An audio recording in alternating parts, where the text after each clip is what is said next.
दोस्तों जय आरसीएम। मैं हूं जेपी रावत, आरसीएम लीडर। दोस्तों आज की इस वीडियो में मैं आपको आरसीएम हरित संजीवनी के बारे में जानकारी दूंगा। अधिकतर लोग पूछते हैं कि आरसीएम हरित संजीवनी दवाई के बारे में बताएं, आरसीएम हरित संजीवनी खाद के बारे में बताएं। दोस्तों आरसीएम हरित संजीवनी ना खाद है ना दवाई है। जी हाँ दोस्तों, ना दवा है ना खाद है। तो फिर आरसीएम हरित संजीवनी क्या है, आप जानने के लिए उत्सुक होंगे। हाँ दोस्तों, आरसीएम हरित संजीवनी क्या है आज मैं यही बताऊंगा कि आरसीएम हरित संजीवनी फसल के ऊपर क्या काम करती है, क्या इसके फायदे हैं, क्या इसकी विशेषताएं हैं, इसका इस्तेमाल कैसे करना है और आरसीएम हरित संजीवनी ही इस्तेमाल क्यों करना है। आरसीएम हरित संजीवनी भारतीय किसानों के लिए एक वरदान है और यह भारतीय किसानों के लिए आरसीएम के माध्यम से पूरे भारत में उपलब्ध कराई जा रही है।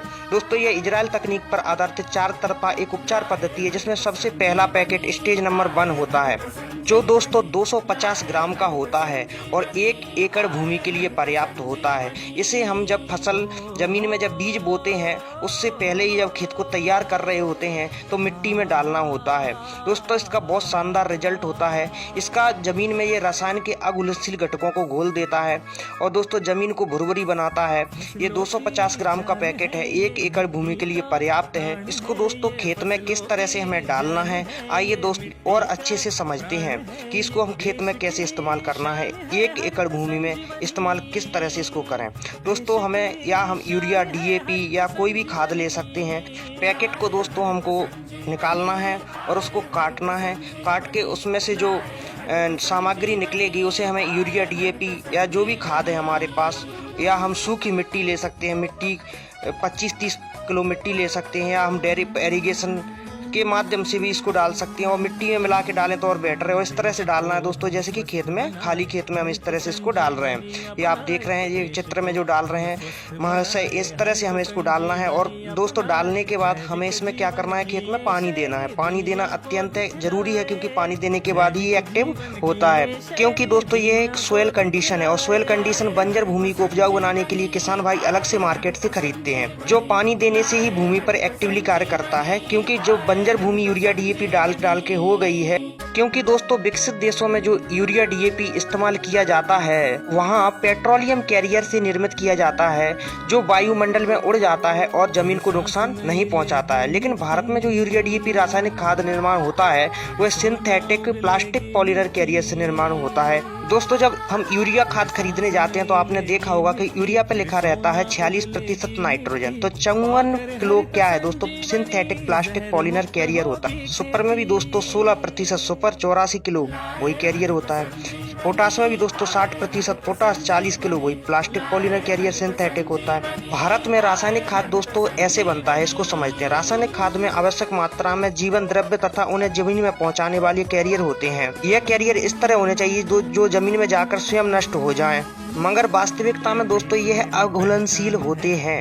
इन्हीं अघुलनशील घटकों को हम यूरिया डीएपी के माध्यम से 1970 से डाल रहे हैं और हजारों किलो डाल चुके हैं जमीन पर, और देसी गोबर की खाद डालना बंद कर दी है। लेकिन दोस्तों आरसीएम हरित संजीवनी प्रक्रिया नंबर 1 में 4 ट्रॉली गोबर की खाद के बराबर हुमस होता है, जो जमीन में मौजूद अघुलनशील घटकों को दोबारा से घुलकर जमीन को भुरभुरा बनाता है।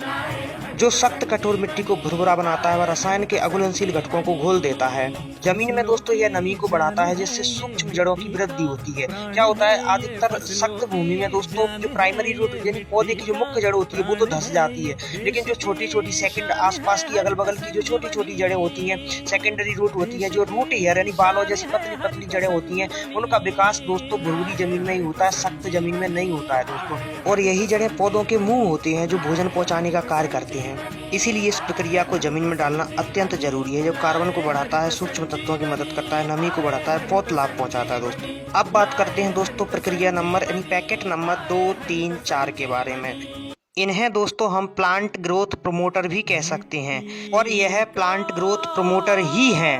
दोस्तों पैकेट नंबर 2 मेटाबॉलिक एक्टिविटी पौधों की पाचन क्रिया को मजबूत करती है। 100 ग्राम का पैकेट है, 100 लीटर में घोलना है। आइए दोस्तों इसको इस्तेमाल करने की तकनीक को और अच्छे से समझते हैं, कैसे इसको इस्तेमाल करना है। पैकेट नंबर 2 को हमको दोस्तों काटना है।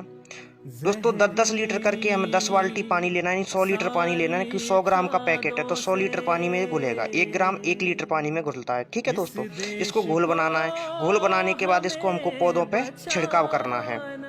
बचपन में पौधे की पत्तियां पौधों के लिए हृदय का कार्य करती हैं, जो प्रकाश संश्लेषण की क्रिया से पौधों को भोजन प्रदान करती हैं।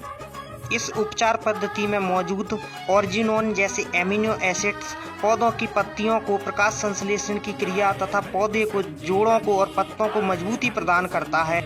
अब जानते हैं पैकेट नंबर 3 यानी प्रक्रिया नंबर 3। तो दोस्तों यह पौधों की श्वसन प्रणाली यानी सांस लेने की शक्ति को मजबूत करता है। दोस्तों पौधों की सांस लेने की शक्ति जब मजबूत हो जाती है तो वो अच्छे से कार्य करती है। आइए प्रक्रिया नंबर 3 को कैसे इस्तेमाल करना है इसको भी समझ लेते हैं।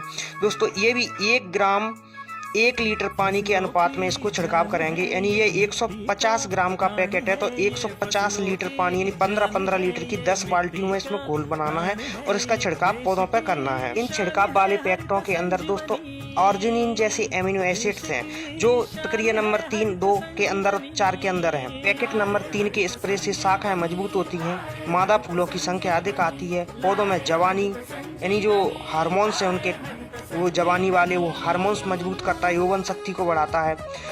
जो हम खाद देते हैं उन खाद को अच्छे से ग्रहण भोजन कर सके पौधे, इस तरह से नाइट्रोजन वगैरह जो भी हम देते हैं पौधों को वो अच्छे से एक्सेप्ट कर सके, वो शक्ति को बढ़ाता है।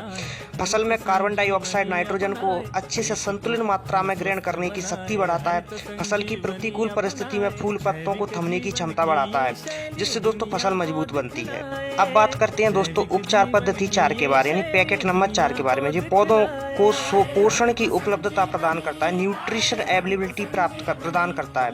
दोस्तों इसको कैसे इस्तेमाल करना है आइए इसको भी समझ लेते हैं। दोस्तों इसको भी उसी की तरह काटना है और काट के इसको भी पानी में घोल बनाना है। यह 250 ग्राम का पैकेट है तो 250 लीटर पानी में 1 ग्राम 1 लीटर के हिसाब से इसका घोल बनेगा और इसको आपको पौधों पे इसका भी दोस्तों छिड़काव करना है। स्प्रे से पत्तों और फूलों को संतुलित अंध तत्व देने में मदद मिलती है। फल तथा दोस्तों फलों की संतुलित वृद्धि होती है। फल में ज्यादा से ज्यादा फूलों का रूपांतरण फलों में होता है। फल दोस्तों जल्दी और प्राकृतिक रूप से पकते हैं। तो हम देखते हैं कई पौधों में जो फल लगे होते हैं ऊपर वाले फल छोटे रह जाते हैं और नीचे वाले बड़े बड़े, क्योंकि नीचे वालों को भोजन पर्याप्त मात्रा में मिलता है, ऊपर तक वो पहुंच नहीं पाता है। लेकिन इसके उपयोग से ऊपर एवं पूरे पौधे में प्रत्येक फल तक समान रूप से भोजन पहुंचता है, इसीलिए न्यूट्रिशन पहुंचता है। इसीलिए दोस्तों सारे के सारे फल एक जैसे समान मजबूत इससे बनते। फल में पानी और वृद्धि के बीच संतुलन भी बनाता है। फलों की संख्या तथा दर्जा बढ़ाने की उपचार प्रक्रिया है।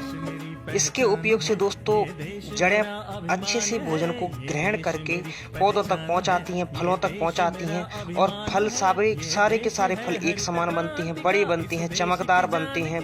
पौधा मजबूत रहता है, हवा से गिरता नहीं है, पानी को झेल लेता है और पानी से वो है नीचे नहीं गिरता है। दोस्तों पौधा मजबूत होता है, अच्छे से खड़ा रहता है, अच्छी पकड़ उसकी मजबूत हो जाती है, फल अच्छे से लगते हैं, चमकदार अच्छे फल आते हैं। और जब ये फल बहुत मजबूत होते हैं, अच्छे होते हैं तो अच्छे से ये खाने में भी स्वादिष्ट होते हैं और बिकते हैं तो किसान को भी अच्छा लाभ पहुंचाते हैं। दोस्तों यह प्रक्रिया नंबर 4 का काम है। इसलिए दोस्तों आरसीएम हरित संजीवनी प्रक्रिया नंबर 1, 2, 3, 4 का इस्तेमाल करना है, स्वयं भी करना है, किसानों को करवाना है, खुशहाल किसान की जिंदगी बनाना है। अब बात करते हैं प्रक्रिया नंबर 1 को इस्तेमाल करने के बाद दूसरी प्रक्रिया नंबर, तीसरी प्रक्रिया नंबर, चौथी का इस्तेमाल करते समय कितने दिनों का अंतर रखना है।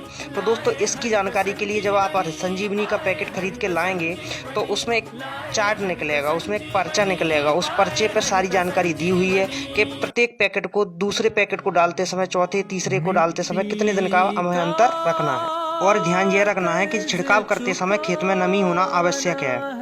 सुबह 11 बजे तक तथा शाम 5 बजे के बाद ही छिड़काव करें। दोस्तों आरसीएम हरित संजीवनी ही इस्तेमाल क्यों करें?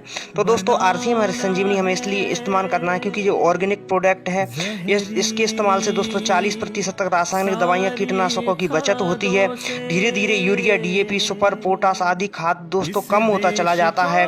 इसलिए दोस्तों हमें इसको इस्तेमाल करना है और मानव, पशु, पक्षी, पर्यावरणों के लिए ये पूरी तरह सुरक्षित है। वैसे भी दोस्तों रासायनिक खाद के उपयोग से मानव शरीर पर बीमारियां बढ़ी हैं। जमीन भी लगातार बंजर, बीमार होती जा रही है।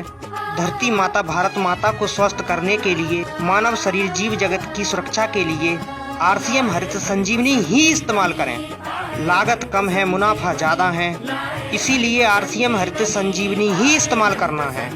धन्यवाद दोस्तों, जय आरसीएम। अधिक जानकारी के लिए आप JP Rawat RCM leader Facebook page को लाइक करें, शेयर करें, फॉलो करें, अधिक से अधिक फैलाएं।